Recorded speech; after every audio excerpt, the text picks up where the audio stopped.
Welcome to the online class of Sudhanshu Shekhar Halda Technical and BM College. Today's class is for the students of SSC BM first year students. আমি গত ক্লাসে তোমাদের voice change সম্পর্কে আলোচনা করেছিলাম। আজকে সেই ক্লাসের ধারাবাহিকতায় তোমাদের আজকে ভয়েস চেঞ্জের সেকেন্ড পার্ট আলোচনা করব। আমি গত ক্লাসে তোমাদের ভয়েস চেঞ্জের সংজ্ঞা বলেছিলাম, অ্যাক্টিভ প্যাসিভ ভয়েসের সংজ্ঞা বলেছিলাম। এরপরে তোমাদের অ্যাক্টিভ ভয়েসকে কীভাবে প্যাসিভ ভয়েসে রূপান্তর করা যায় সেরকম একটা স্ট্রাকচার দিয়েছিলাম, এবং আমি তোমাদের অবজেক্ট সম্পর্কে ধারণা দিয়েছিলাম, কারণ অবজেক্টটাকে আসলে চিনতে না পারলে প্যাসিভ ভয়েস করাটা খুব কঠিন হয়ে যায়। তো আজকে তোমাদের আমি বিভিন্ন প্রোনাউনের যে তোমার সাবজেক্টিভ ফর্ম এবং অবজেক্টিভ ফর্ম এটা একটু আলাদা রয়েছে, সেটা তোমাদের একটু প্রথমেই বলবো। তারপর হচ্ছে তোমাদের use of auxiliary verb in different tenses. আমরা যখন অ্যাক্টিভ ভয়েসের অবজেক্টটিকে সাবজেক্ট করব, এরপরে আমাদের যে কাজটি করতে হবে সেটা হচ্ছে অ্যাক্টিভ ভয়েসে ভার্বটি থাকে তার টেন্সটাকে চিনতে হবে, এবং সেটা চিনে বিভিন্ন প্রকার টেন্সে বিভিন্ন রকম অক্সিলিয়ারি ভার্ব সেটা তোমাদের একটু আলোচনা করব। এবং তৃতীয়ত তোমাদের passive voice of assertive sentence, এবং আজকে তোমাদের অ্যাসার্টিভ সেন্টেন্সকে কীভাবে প্যাসিভ ভয়েস করা যায় সে বিষয়ে একটু আলোচনা করব। তো প্রথমে হচ্ছে active objective form of different pronoun.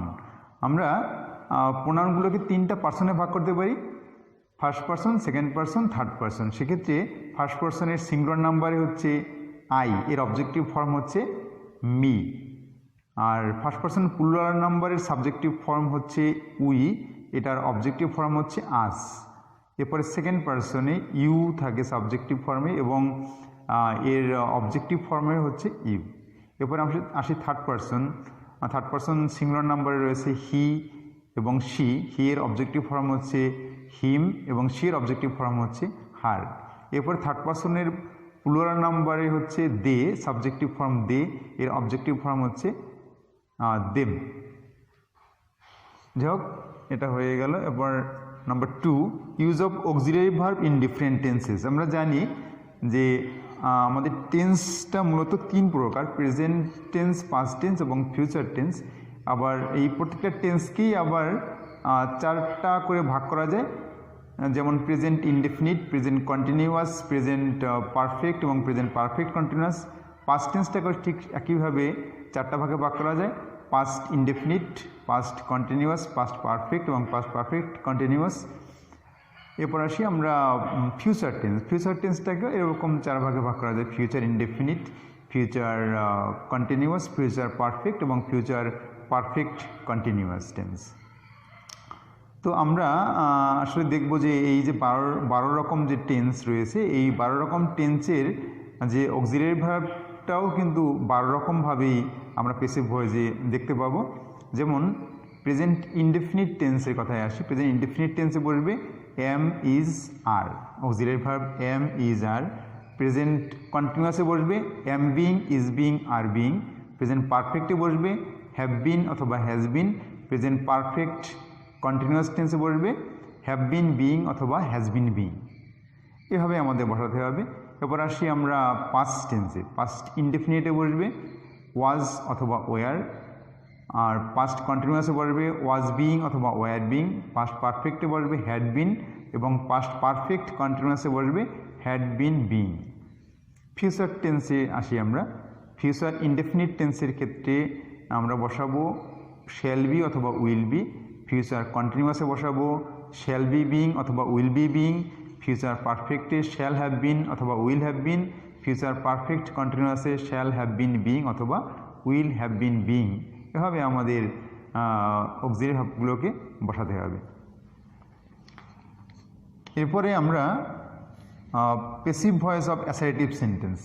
আমরা জানি যে অর্থ অনুসারে সেন্টেন্স হচ্ছে 5 প্রকার: অ্যাসার্টিভ, ইন্টারোগেটিভ, ইম্পারেটিভ, অপটেটিভ এবং এক্সক্লামেটরি। তো আমাদের শুধুমাত্র অ্যাসার্টিভ, ইন্টারোগেটিভ এবং ইম্পারেটিভ এই 3 ধরনের সেন্টেন্সেরই আসলে প্যাসিভ ভয়েস করতে হবে। আমাদের অপটেটিভ এবং এক্সক্লামেটরি সেন্টেন্স প্যাসিভ ভয়েস করতে হবে না।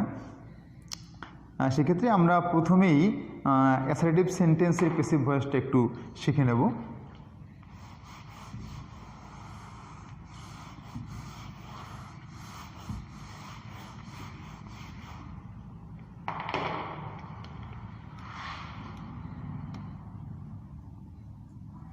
ASSERTIV assertive sentence।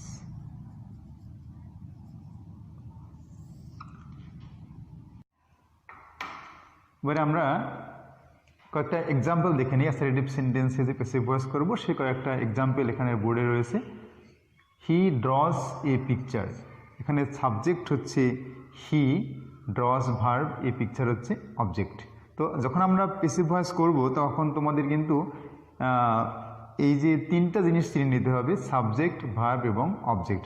কারণ আমি তোমাদের যে নিয়মটা লিখে দিয়েছিলাম যে কীভাবে অ্যাক্টিভ ভয়েসকে প্যাসিভ ভয়েসে পরিণত করতে হয়, সেখানে কিন্তু প্রথম কাজটাই ছিল যে অ্যাক্টিভ ভয়েসের অবজেক্টই প্যাসিভ ভয়েসের সাবজেক্ট হবে। সেক্ষেত্রে অবজেক্ট কাকে বলে সেটাও একটু তোমাদের দেখে নিতে হবে বা চিন্তা করে নিতে হবে। কারণ অনেক সময় ভার্বের পরে যে শব্দটি থাকে তা কিন্তু সবসময় অবজেক্ট হয় না। সেক্ষেত্রে আমরা কীভাবে অবজেক্ট পাই, ভার্বের কাছে কি এবং কাকে প্রশ্ন করতে হবে। সেক্ষেত্রে এখানে হি ড্রস এ পিকচার, যে এই সেন্টেন্সটিতে ড্রস হচ্ছে ভার্ব, আঁকে। তাহলে যদি প্রশ্ন করি যে কি আঁকে, তো সেক্ষেত্রে উত্তর হবে এ পিকচার। তাহলে এ পিকচারটা হচ্ছে অবজেক্ট। তাহলে লিখলাম আমরা এ পিকচার।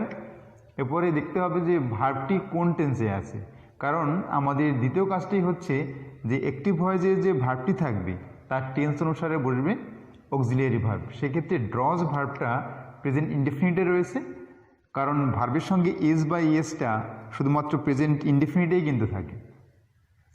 তো প্রেজেন্ট ইনডেফিনিটে আমরা বসাবো এম, ইজ অথবা আর। এই পিকচারটি রয়েছে থার্ড পারসন সিঙ্গুলার নাম্বার, সেই কারণে এখানে ইজ বসেছে।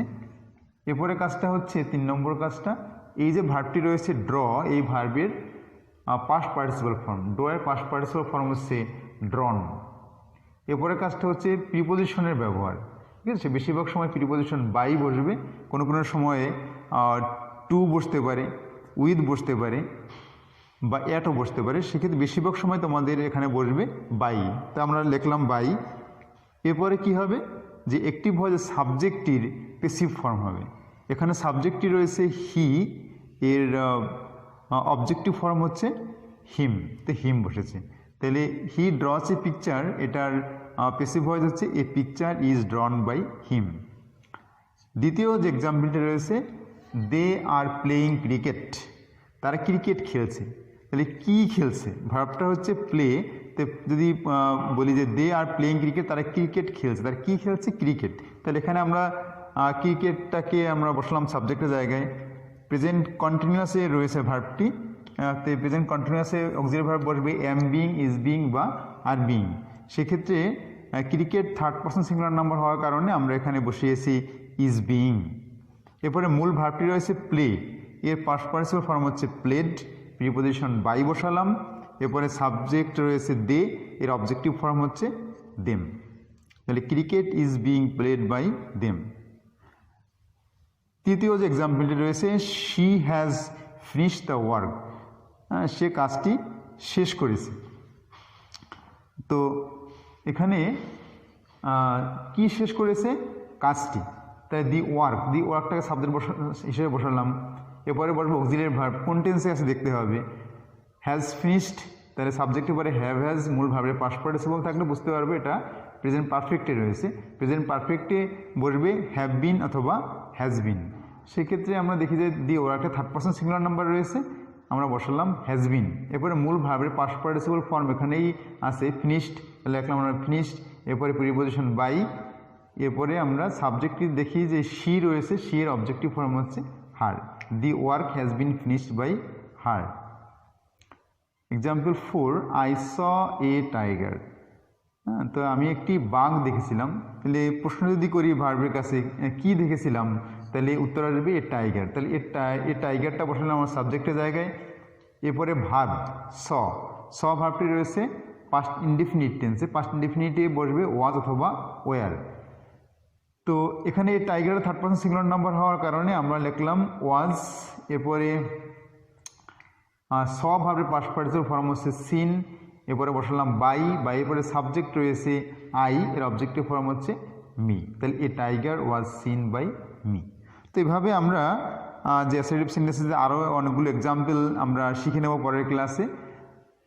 তো আমরা এই যে এখানে 4টা এক্সাম্পল দিয়েছি, যে এবার তোমরা তোমাদের বই থেকে একটু দেখে নেবে। আর প্রত্যেকটা টেন্সে 12টা টেন্স রয়েছে এবং 12টা টেন্সের উপর ভিত্তি করেই তোমার যে ভিন্ন ভিন্ন যে অক্সিলারি ভার্বের ব্যবহারটা হয় বা একটু ভিন্নতা থাকে সেটা তোমরা একটু আসলে শিখে নেবে।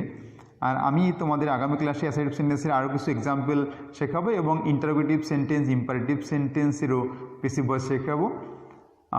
এছাড়া আরও কিছু বিশেষ কিছু স্ট্রাকচারের তোমাদের প্যাসিভ ভয়েস করতে হবে, সেটা তোমাদের শিখিয়ে দেবো।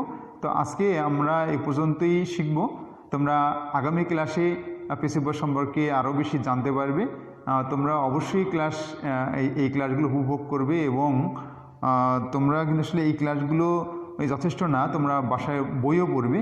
তোমরা সবাই ভালো থাকবে, স্বাস্থ্যবিধি মেনে চলবে, বাইরে গেলে অবশ্যই মাস্ক ব্যবহার করবে। তোমরা ভালো থাকো, সুস্থ থাকো, এই কামনা করে আজকের মতো এই ক্লাস থেকে বিদায় নিচ্ছি। ধন্যবাদ।